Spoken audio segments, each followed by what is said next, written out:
Are you saying you faked with me? Yeah.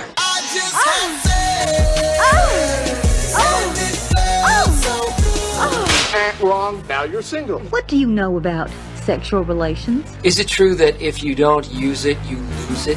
I'm a little worried about being a slut. You're listening to the Come With Us podcast, talking the good, the kinky, and the ugly. Here are your hosts, Beth, Aaron, and Tina.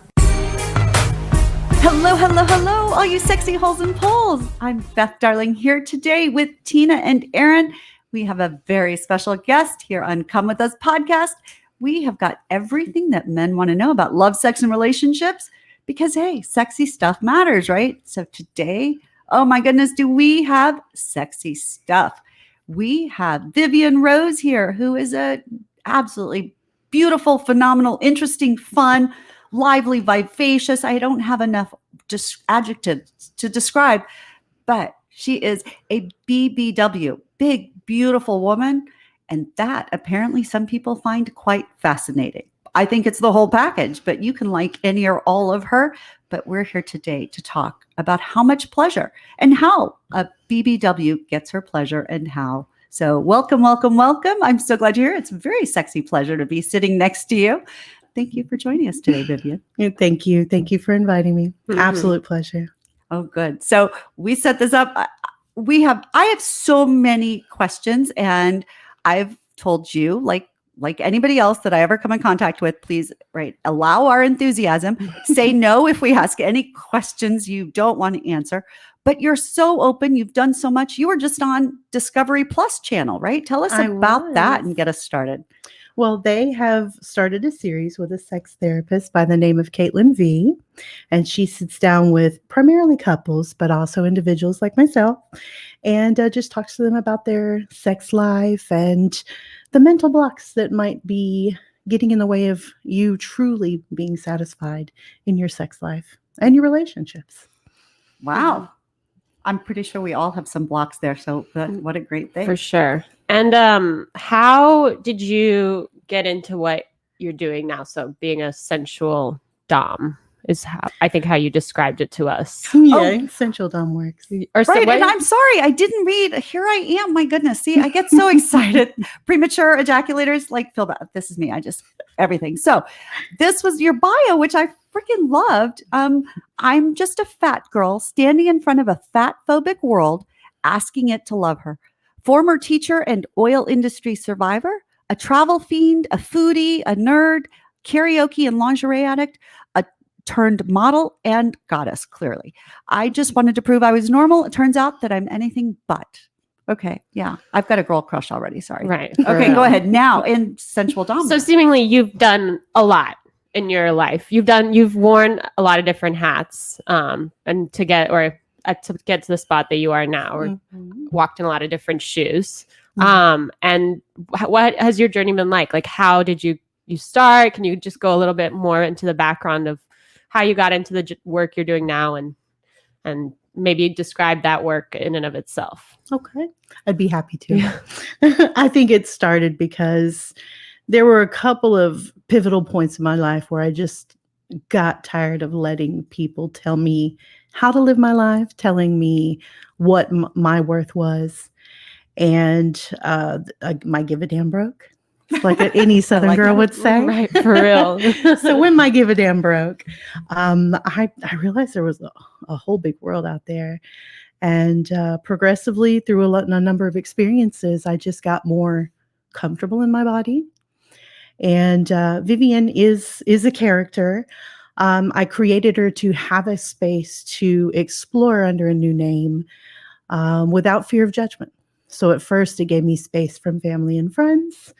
And then it just gave me space to, at first I thought maybe be another character, but I am unavoidably authentic. So it just became progressively more and more naughty. Mm-hmm. I think that there are a lot of things that fat bodies are not allowed to be. Sexy, confident, happy, have clothes that fit them, and don't look like Omar the tent maker took a slice off of one of his tents for you. So I ended up breaking all those rules. breaking all the rules. And honestly, even in my own regular life, I just have never really liked rules. Here. The proper Southern girl rules, the respect, all that good stuff. But just being told what you're supposed to do and what your role is. And I just don't believe in that. I love people. I believe in their success, and I want them to have rich lives. And I don't think that those happen under the thumb of someone else. Yeah, for sure. I mean, that's a wonderful message, I think, to relay in general. And how do you, I guess, promote your message in terms of like your work? Like what exactly do you, for lack of a better term, like do to promote that? I know you travel and you do stuff online. So can you talk more about that? Sure. It started with needing just a little public space to, I think out loud. Mm-hmm. So to put it out there and to gradually get more and more comfortable with my body. So dysmorphia just went right out the door. Progressively, I would look at those same pictures now and 10 years from now or 2 months from now and see a different person. So at first it started with just pictures, and it's became, no side angles and no disguising this or that. And I'm now to the point where not only have I accepted my size, but now use it. Mm-hmm. And what I am, what my dimensions are abnormal and not even just fat. My waist to hip ratio is exceptional. So instead of being apologetic, I became a goddess. For sure. And so you have an OnlyFans page, right? I do. And you have your own website. I think vivienrose.com is your website. The Vivian Rose. The Vivian Rose. And then that's also your OnlyFans, right? Yes. Okay. And so you, I guess, put out content. Would you categorize the content in any way, or do you do sort of everything? I've seen one video when I looked at your website called Spaghetti Hose, and then, a varied amount of different types of things. You kind of touch on a lot of different fetishes, I would say, right? Or no? What's spaghetti hose? I don't even know. I thought I knew a lot about fetishes. I have no idea what that is. A couple of luscious ladies got together and said, what can we do with pasta? And what did you do with pasta? Well, so there are so many fun subtopics related to the bigger body, and celebrating your size, and obviously food is a correlation. So having fun with food and using it as a medium. It's not just for your tummy. Mm-hmm. It's for all over your body, and it's always better served on a flat torso. Wow. Okay. I like that. Fun with food always works. So absolutely. But as far as like categorizing my OnlyFans, I would say that there are a lot of little, as I said, subcategories that you can go into, like feederism, food fetishes, foot fetishes. There's all kinds of. We've definitely gone down the porn rabbit hole. I mean, especially me and Aaron. We're not shy about the fact that the two of us have commented before, because nobody ever shies about I got stuck in a YouTube wormhole and I started out watching a dude fishing and I ended up on a Japanese game show with a dude running with a fish down his pants trying to do an obstacle course. And you're like, how the fuck do you get there? I don't know. I just kept clicking. And the two of us have commented before, there's porn rabbit holes too. Oh, I saw that.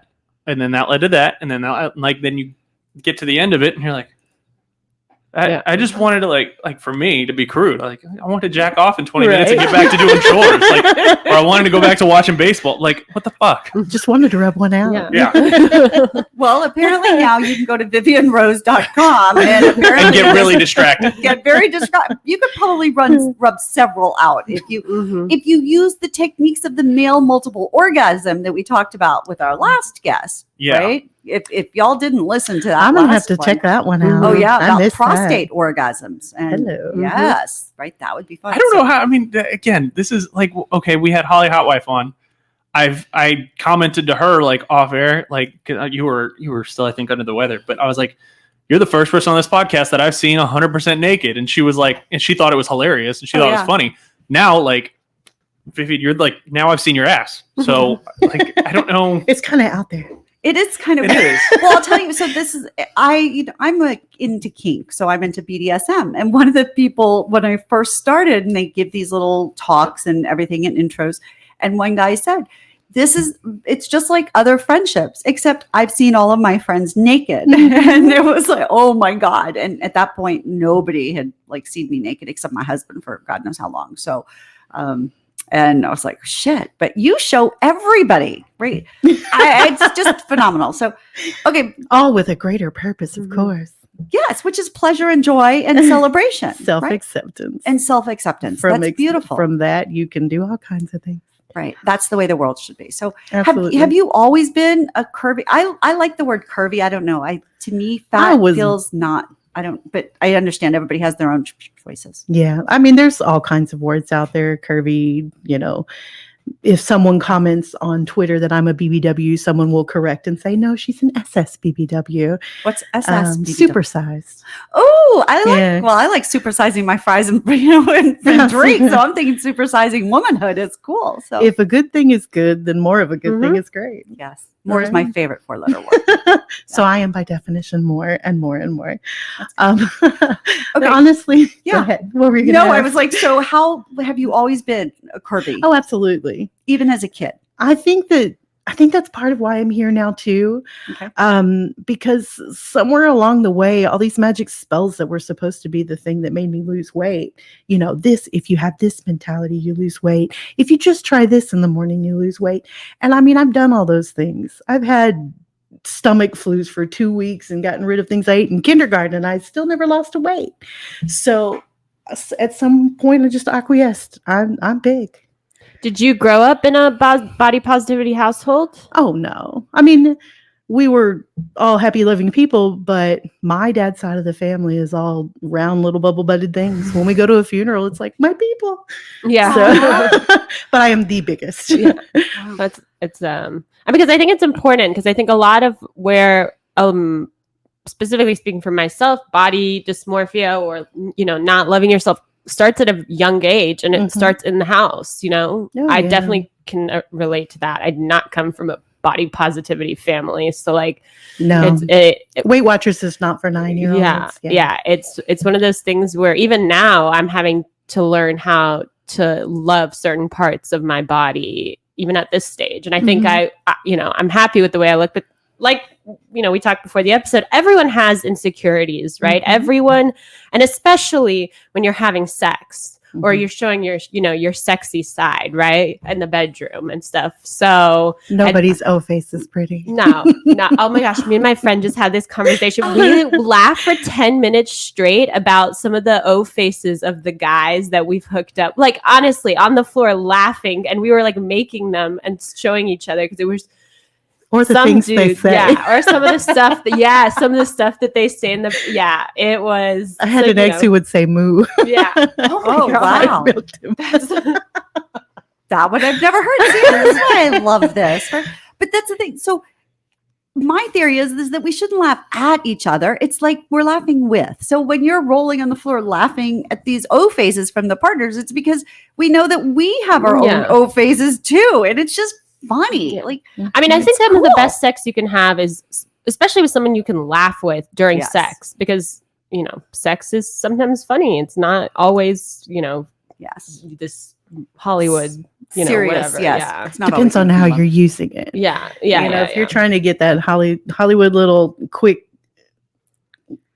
come whatever you want to call it, you're caring about too much. The porn shots. And so you do work. Sorry, go ahead, Beth. Oh, no. So I want to say, so how about dating? Like, how was it hard to start feeling like a sexy woman when you grow up, you're rounder, you're curvier, you're larger than your family, and everything you see and porn and stuff at that point was Playboy and Penthouse and stuff, and the women are all Barbie dolls. Everything that's wrong with And, me. and dating now that you with what you do as a job, like that also fascinates me. Like, are you married, or we don't even know your relationship status. So, wild woman. Yeah, that's my relationship status. Yeah, I like that. All right, so tell us how your dating then evolved. So. Maybe it's probably going to be more like how my sex life evolved, because I think the last real relationship I had was like 2009. Since then, I've been smart enough not to get into one. Wow. No, I'm kidding. I'm kidding. You hurt my heart when you say that. I'm all about love, and love can be with one person. Love can be with 12 people. I just like people to have lots of love and joy. I will say that I have not had a chance to quite practice doing it while I am Vivienne Rose. So I haven't figured out what my script would be for those conversations. I do know that, and Caitlin and I talked about this in the episode, that was what was happening, is there was this gap, this space in between the Vivienne and then me, the dating girl, because in my, and what I do is I do sessions. So I do sessions with men, and we do Domme sub things. Oh, BDSM. Yes. There's definitely BDSM, and most of the B is my booty. But the communication is phenomenal. I say in the intro email, tell me what you like. Be open and honest. This is a safe space. The worst I can say is no. And it's great. But when you're going into a dating scenario, how do you say, are you into big girls? I mean, do you know that when I sit on you, the bed's going to go down? Do you know what it's like to handle a big girl? And so you end up getting these specifically geared towards one thing kind of guys. And so it's a fetish as opposed to a woman who happens to have particular dimensions and who wants to have phenomenal sex with you, but also wants to have a loving and rewarding relationship with you. So I haven't yet sat down long enough to have a relationship with anybody in a while, since I've figured all this stuff out about my body. I will say that sexually, I really didn't truly discover my orgasm until I was 40. Oh my gosh. Yeah. Why? I think that prior to this, I didn't feel like I had a say in the conversation. I really was the place to put it. We had wonderful out of bedroom lives, but when it came to the bedroom, I was just afraid to spook him. And I thought that it was too much work to do what I needed in order to orgasm. So let's just make sure he's happy. I'm pleased that he's pleased, and enough of that shit. Okay, so you right. It hurts my heart for you because you clearly deserve it, and I did it to myself. Right, I know. I'm like, I want to you poor thing. But you're not alone. There are so many women. There aren't good statistics, but there are so many women who don't until forget the age. They've had years and years of sexy stuff with a partner, and yet have not felt that their orgasm was as important and stuff. And that is just heartbreaking. So I hope I didn't orgasm until I was 21 after I gave birth, by the way. So, and I didn't even know I wasn't having an orgasm. And I share that because, again, we need to empower people to recognize there is. If you're not sure if you're having an orgasm, then you probably are not. And you do deserve one. And there are ways to work on that. Not the focus of this show, but I think that's important. So thank you for sharing that. And, of course. And for guys out there, step up and start talking to your partner and asking, because how you didn't have partners that were like, wait, I don't care how long this takes. I'm going to have a good time. You're going to have a good time. This is going to be a win-win, right? Well, they all address it like you're walking on a tension wire, and the act of intercourse is you're walking on a tension wire. And if anything blows you one direction or the other, you lose it and you fall. And it's not that. You should be able to stop and start. You should be able to feel things out, communicate, explore. Yeah. And then if she tries to tell you, you ask her if she's come and she says she has not, but it's okay. Yeah. Put her back down. Do you feel like your sex life is different now that you have what you do now? Like, oh my goodness. Yeah, absolutely. I can feel it all the way in my toes. That's awesome. I didn't before. Even if it's a paid session. So in the paid sections, I actually don't have sex. Right. I like that fact. Okay. And I am not opposed to the occasional session that might end in that with chemistry. Maybe it will. Mm-hmm. But for the most part, my sessions are about the domination, but in a loving way. Like most of it ends up kind of being nurturing and maternal. Sitting on him and giggling when he tries to breathe, and it's so cute that he's trying to get up and he can't go anywhere, even though he has all those muscles and he's pushing so hard and he still can't get this little girl off him. Oh my god. Okay, so we're gonna do our second episode. Y'all need to stay tuned for we're gonna do a whole episode about face sitting, because I don't know about you, and Tina, not breathing and everything. Yeah, I have no idea how to do that. And so suffocation. Suffocation. So we're going to talk about that. Oh my goodness. Yeah. There's so much here. So you also do quite a bit of traveling. Do you do that to see clients, or do you do that to promote your brand, or what's because you do shows, you do meet and greets, right? And stuff like that. I haven't, because I really started traveling right around the turn of the pandemic. I was supposed to move to Vietnam, go teach English, help a friend with an animal charity in April 1st of 2020, and the world shut down. Oh my gosh. So instead I started going to New York once a month, and I would book these sessions. And as the world reopened, it was more and more sessions. More and more people were wanting to try it out. I was learning more about what I enjoyed and didn't want to ever do again. I think that it was one day that I was sitting about 8 months after I'd started all this, realizing that I was finally doing my dream, which was to work remotely. So suddenly I was. But your sessions are not remote. Your sessions are in person. No, in that my income allows me to travel. Okay, that's cool. Yes. Okay, so digital nomad. Let me digital nomad. correct. Like yes. That. And I love the idea that it was like, I could teach English in Vietnam. Yeah, talk about your left turn. Yeah. Like, had you been modeling before that? So I had started out, as I mentioned with the body positivity thing, I just started out as an innocent model. I still do some of that. I still shoot for a couple of fashion lines. I'm still interested in that. I do a lot of fine art stuff. Yeah, I saw that you do art, and I love the Instagram post you just posted of the side by side. Like the famous, is it Picasso or something? And then you recreated it, right? It's the Adam and Eve. Oh yeah, the Adam and Eve. Yeah. But with the whole, because there's a whole other arena around, what kind of men date big women, and people think it's matchy. Fat people date fat people. Colored people date colored people. It was just all these stupid things that it just does not work that way. We have the same parts to fit however we want them to fit. So do you find, is there a quote type of guy that dates a BBW? So in all this travel, because travel in and of itself for me is a way to explore the world, because I do not believe in sitting still. And I get to go to opportunity. I get to go to experience.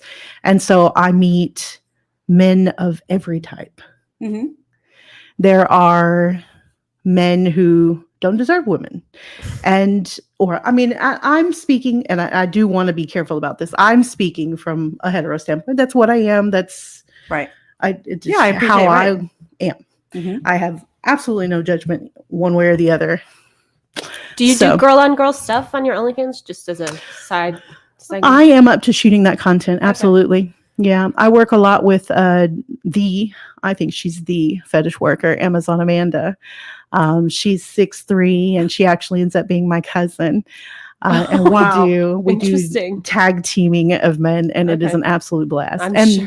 It makes it that much better that they are our victims, and they are subject to our amusement.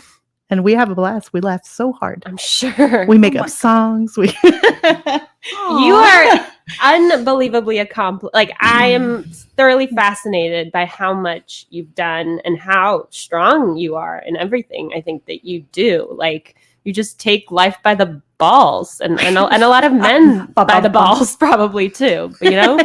yeah, that's extra. For real. Okay, so I have to ask, logistically, practically, pragmatically, if a guy, let's say that you start dating somebody a guy who has never been with a supersized woman before, what sort of practical advice do you have? How do you sort of navigate? Because quite frankly, our pussies compared to our tummies can sometimes be fairly small, tucked away. How does that work? What do they need to know or do? You know, it serves really conveniently if you sit around naked and no one can see it anyways. Touche. Okay. I'm honestly glad you asked that. And I would like to put it out there and encourage people, if they want to message me and ask those questions. I love those questions. Oh, see, thank you. Because it means you care. Yeah. Well, and we're also curious, but I'm curious about everybody. Like, you just have a different story and a different experience than I have. Yeah. And I love to hear it. Well, I've dated a man who didn't know how to make love to me. So we never did anything more than kiss. Oh. And then I just assumed he wasn't that into me. And I ran into him one day in Morocco, and he told me, I just never knew how, and I thought you'd show me. Oh. Men, it's not on the woman, honestly. I would say that both of you have a responsibility to communicate with each other, but it can be a very real possibility that she has been especially criticized for her shape and size her whole life. Yeah. And so there's probably going to be a little bit more work for you in making her feel safe, making her feel cherished and worshipped and loved. Start at her toes, work your way up. If you get to the top and she's still not there, go back down and let her know that you are there, actively listening and ready to please her. Take your time, let her adjust, and let her tell you what she likes. And don't make it about you. Don't make it about your ego. Your penis is no smaller or bigger because you can do something or can't. It's just about the two of you having a meaningful experience. And honestly, yeah, I get a lot of questions about size. I get a lot of his questions. Size. Yes. Yeah. Like, I have an 84-inch ass. I get asked. You do? I do. Okay. I do. I love that you know that. I have no freaking idea. I was about to say, I have no idea how my ass is either. I know my ass to be is fair, saggy. y'all's asses aren't paying your bills. No, definitely No not. offense. I wish. I'm going to insure mine like J-Lo. Yes. Go for it.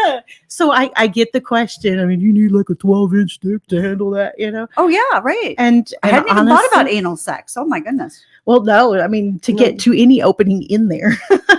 Oh, okay. Yeah. So how do you work? How do you find your way in? Are there certain positions that work better? Baby oil. Baby oil. Okay. No, honestly, it's just about maneuvering and trying new ways. There's pillows and props, and I mean, I've even been surprised because I have a partner that I've had for several years now, and he's built for me. But I have had smaller, and we managed to make it work. Mm-hmm. So I would honestly say that size doesn't always matter. Sometimes it's shape, sometimes it's how hard he gets, sometimes it's how long he lasts. Sometimes it matters how secure he is, and also how much he is able to handle you.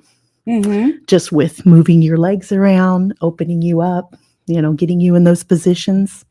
And it's a lot easier to do when you are loosened up and you are in the mood and you are comfortable getting into that position that makes your 3 chins go up to your ears. Oh, But it gets him deep in there and he hits your soul. So Damn. I like that. I need to get laid. God. And I'm so funny. Like, I'm having visions now of you laying back, and I know you'll take this with love, but you've got these great big boobs, and I'm picturing you laying back and forget the chin's hitting your ear. I'm like, where do your boobs go? That's all just, the black eyes. Oh my God, that's so cute. The funny thing is I forget I have big boobs because my butt's so big. Really? And, I mean, men who've met me in person will say the same thing. You know, I forget how big your tits are because your ass is so huge. And they say that with ultimate appreciation, I'm sure. Right? Absolutely. They can literally Preferably get lost from their in there. knees. Yes. I like that. And you don't actually, you told me something like you don't look for big guys. Do you like really skinny? Is that, what was that silly rhyme? Jack Sprat, right? Could eat no fat. Could I eat don't no know. fat. His wife could eat no lean. Yeah, Yeah. right. Okay. Never heard that in my Me life. neither. Really? Yep. He's too young. Yeah, I'm old. Oh, wow. No, Thanks to he's us. like our he knows everything. Every like Yeah, old that's- reference. Yeah. Oh, that's Really? true. I know. Touche. Like, I'm a radio guy. Yeah. I've never heard What that one. about That is the only Peter? nursery. The pumpkin. Yeah, eater. I've heard that one. Oh, Peter Peter the Cousin. pussy eater. There you go. That's what it should have been. Sorry. Maybe we should have fetishized children's the rhyme. Yeah. Just call them. Yeah. Well, it's Andrew Dice You can Clay write did your all the own. adult Yeah. nursery rhymes. Oh, I right? didn't Yeah, know he that. did. Okay. Oh, Yeah. that's old. Yeah, I didn't remember. Okay. That was an old stand-up bit. Yeah. Wow. Yeah, I loved him. Okay. Sorry. Okay. Now I totally got distracted. Where were What we? was our question? Yeah, so I think as I far think- as what I'm attracted to. Yeah. Yeah, that's what we were talking about. Thank you. Honestly, it's a face for me. It's a personality. I was thinking about this because I would put myself on a dating app and it was just horrible. Just having to swipe left or right on these people. And so I was sitting at the table, and because I've traveled so much, I've made friends all over the world. And I have, for example, this one friend who's like knee high to a grasshopper. He's like this big. Oh, wow. But he has the most ginormous personality. And I saw his actual size for maybe the first 2 times I met him. But then we're running through the streets of Berlin and suddenly he's the biggest person I've ever met. Aw. And he's doing amazing things. And he's, got 3 TED Talks out. And so I Wow. was thinking about that while I was sitting at the Starbucks and watching these people go up to the counter and thinking about what my first initial impression of them was. So I don't have like a specific body type that I must have. I will say that I do tend to be attracted to leaner. It's logistics. These thighs are pretty big. And they've been best friends since I was in Aw. single digits age-wise.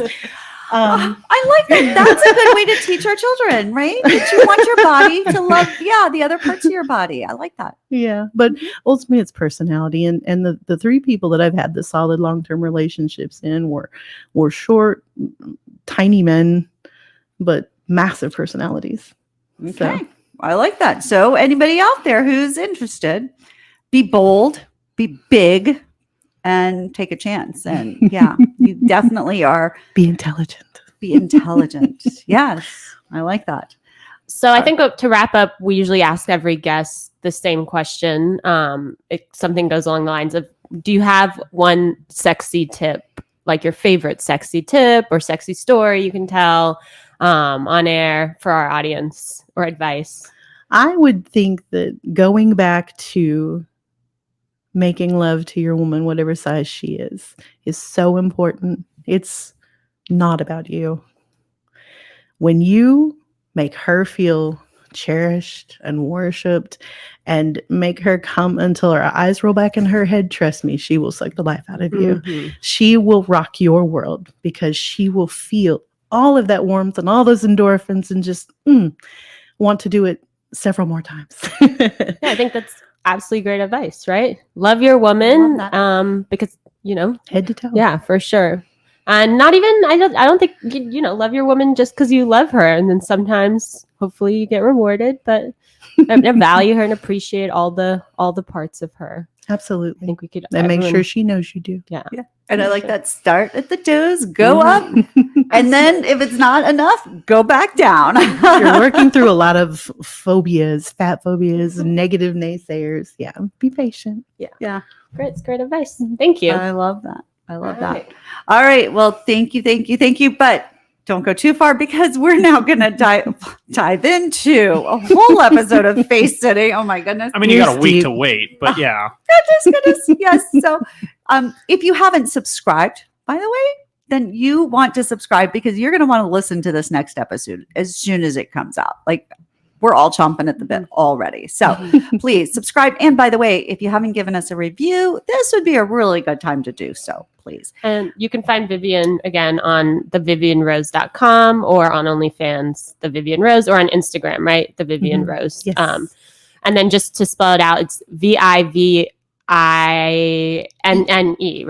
VIVIENNE. Yeah. And then Rose, right? Mhm. There you go. Perfect. And we'll put all these in our show notes too. So you'll be able to find her. And yes, so basically just love. Just love the woman. And yeah, good things will happen, I think. So thank you, y'all, for joining us. I'm Beth Darling and here with Tina and Aaron saying adios for another episode of Come With Us podcast, where you get the bare naked truth about love, sex, and relationships. And in this case, love and sex and relationship with a supersized BBW. So much fun. Can't wait to see y'all next time. And by the way, follow us on social media too. Instagram, Facebook, Twitter, Come With Us podcast. All right. We can't wait to see you online soon. Bye. Thanks for listening to the Come With Us podcast. Be sure to follow us on social media at Come With Us Podcast and send in your questions, comments, and confessions to comewithusconfessions@gmail.com. Until next time, keep it fun, flirty, and naughty.